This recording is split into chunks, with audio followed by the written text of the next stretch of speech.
वह महाभारत काल का समय, जब युद्ध करने को दोनों सेनाएं, पांडव और कौरवों की दोनों सेनाएं तलवार लिए आर पार करने को तैयार थीं। तब अर्जुन के पांव और हाथ ढीले पड़ रहे थे। उस वक्त श्री कृष्ण अर्जुन से कहते हैं कि हे पार्थ, तुम मोह और भय में मत फंसो। यह संसार परिवर्तनशील है।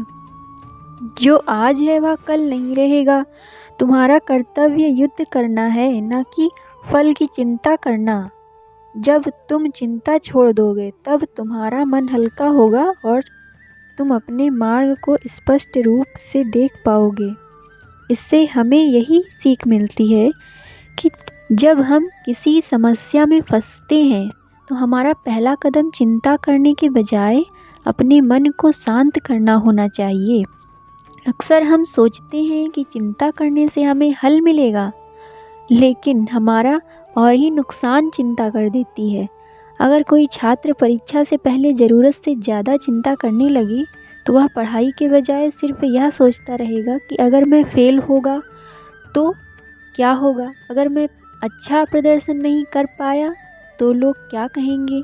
यह चिंता एक कुचक्र बन जाती है और वह पढ़ाई पर ध्यान ही नहीं दे पाता।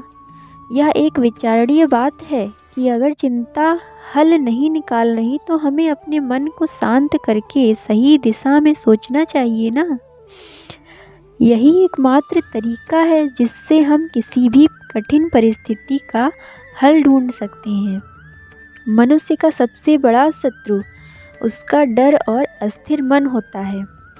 हम यही सोचते रहते हैं कि भविष्य में क्या होगा, क्या हमारे सपने पूरे होंगे, सफलता मिलेगी या नहीं, क्या हमारे प्रियजन हमेशा हमारे साथ रहेंगे।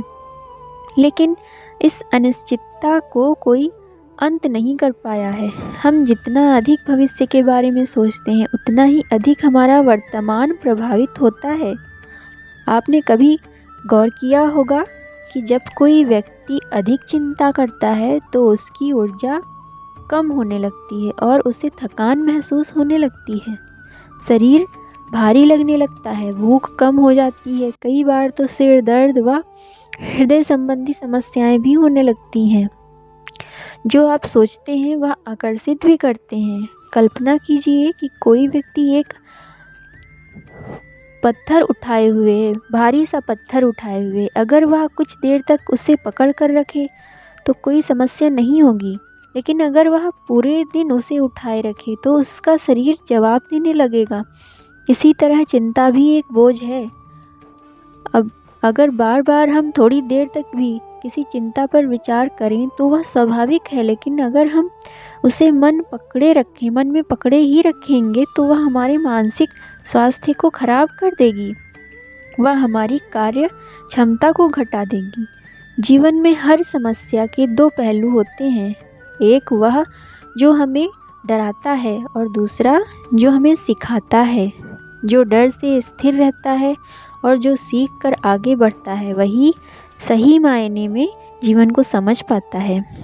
जो बीत गया वह स्मृति है और जो आने वाला है वह अज्ञात है, लेकिन जो इस क्षण में है वही वास्तविकता है। दोस्तों, हमेशा सही निर्णय लेने की कोशिश मत करो, बल्कि एक निर्णय लेकर उसे ही सही बनाने की पूरी कोशिश करो। अगर तुम हर किसी को अपने पक्ष में करना चाहोगे तो यह संभव ही नहीं होगा, क्योंकि हर इंसान की सोच अलग होती है। ज़रूरी नहीं कि हर कोई तुम्हें समझे या पसंद करे, क्योंकि हर इंसान की सोच अलग होती है। जितनी जल्दी यह बात आप समझ जाओगे उतना ही मन शांत रहेगा। जब तक तुम अपने जीवन की तुलना किसी और से करते रहोगे तब तक तुम्हें अपने जीवन की असली खूबसूरती नज़र नहीं आएगी, और जब तक तुम दूसरों पर निर्भर रहोगे तुम अपनी ताकत को पहचान ही नहीं पाओगी। तुम खुद से पूछो, क्या मैं वाकई इतना कमज़ोर हूँ या हूँ? जब अच्छे दिन नहीं टिकते तो बुरे भी नहीं टिकेंगे। बस इतना समझो, यह बस एक चरण है जो जल्द ही गुजर जाएगा। तुम अगर जीवन में आगे बढ़ना चाहते हो तो उन चीज़ों को छोड़ दो जो तुम्हें नीचे खींच रही हैं। जब आप बातों को हल्के में लेना सीख जाते हैं तब आपको एहसास होगा कि ये परेशानी तो उतनी बड़ी थी ही नहीं जितनी कि आपने बना ली थी। अपने डर से ऊपर उठो और जीवन को पूरी ऊर्जा के साथ जीने का साहस रखो। यह मत सोचो कि लोग तुम्हारे बारे में क्या सोचेंगे। दुनिया में हर किसी की अपनी राय होती है और यदि तुम हर किसी की राय को महत्व देने लगोगे तो तुम कभी अपने हिसाब से नहीं जी सकोगे। सबसे ज़रूरी यह है कि तुम अपनी खुशी और शांति को प्राथमिकता दो। जब तुम अतीत की जंजीरों में फंसे रहोगे तो भविष्य के दरवाजे तुम्हारे लिए कभी नहीं खुलेंगे। तुम्हारी पहचान तुम्हारे काम से तय होती है, ना कि लोगों की राय से।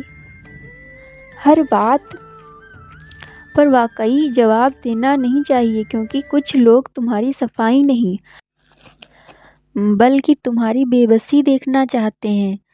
जिनसे तुमने सबसे ज़्यादा उम्मीदें रखी हैं ना, वही तुम्हें सबसे ज़्यादा दुख देने वाले हैं। इसीलिए रिश्ते अवश्य निभाओ, लेकिन उम्मीद हमेशा एक परमात्मा से करो। तो दोस्तों, इसी सबक के साथ आज आपसे विदा लेती हूँ। चैनल को लाइक, शेयर और सब्सक्राइब कर ज़्यादा से ज़्यादा सपोर्ट करें। नए सबक के साथ मिलती हूँ अगली वीडियो में। जय श्री कृष्णा।